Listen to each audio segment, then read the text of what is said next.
Hi, this is the voice I'm gonna use. That's the voice you'll hear me use. Throughout our adventure. Hi, this is the voice I'm gonna use. That's the voice you'll hear me use. throughout our adventure. Hi, this is the voice I'm gonna use. That's the voice you'll hear me use throughout our adventure. Hi, this is the voice I'm gonna use. That's the voice you'll hear me use throughout our adventure. Hi, this is the voice I'm Gonna use. That's the voice you'll hear me use throughout our adventure. Hi, this is the voice I'm gonna use. That's the voice you'll hear me use throughout our adventure. Hi, this is the voice I'm gonna use. That's the voice you'll hear me use throughout our adventure. Hi, this is the voice I'm gonna use. That's the voice you'll hear me use throughout our adventure.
In the infinite darkness of the universe, a power rose, known as Aonisar, reigning as a solitary god. His power was boundless, yet his loneliness propelled him into a profound search. This quest led him to discover the pinnacle of his own creativity. He first created the universe named Deatra, filled with endless arid lands, a reflection of his solitude.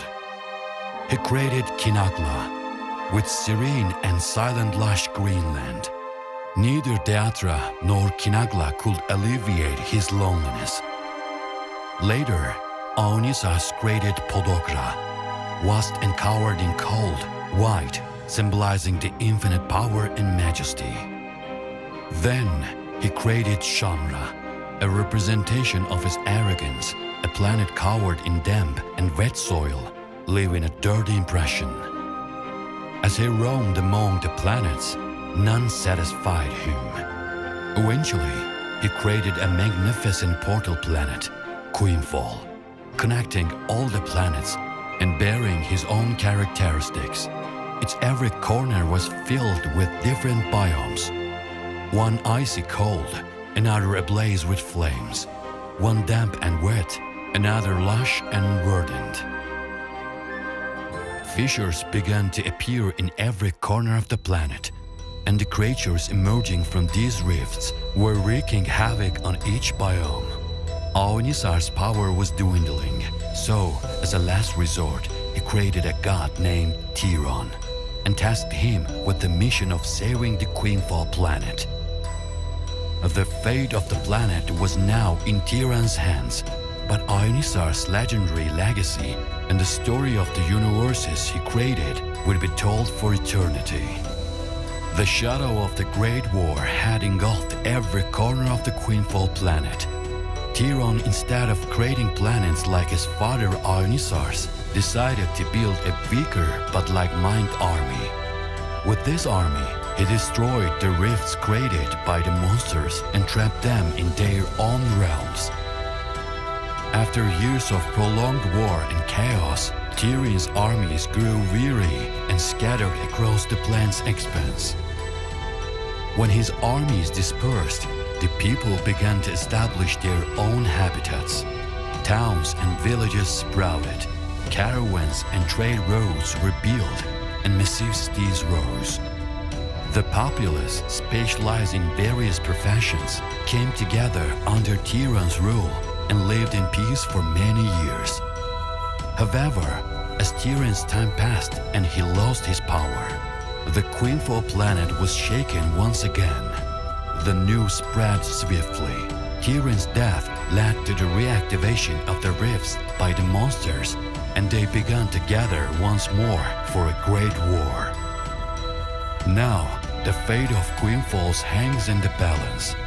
As the people witnessed the collapse of the once peaceful order they lived in. Now, the fate of Quinfall hangs in the balance. As the people witnessed the collapse of the once peaceful order they lived in, the monsters quietly gather their strength. With Tyrion's death, the future of the planet is in jeopardy. However, this moment of uncertainty and danger could herald the emergence of heroes. The fate of the planet will be shaped by brave adventurers, marking the beginning of an epic battle.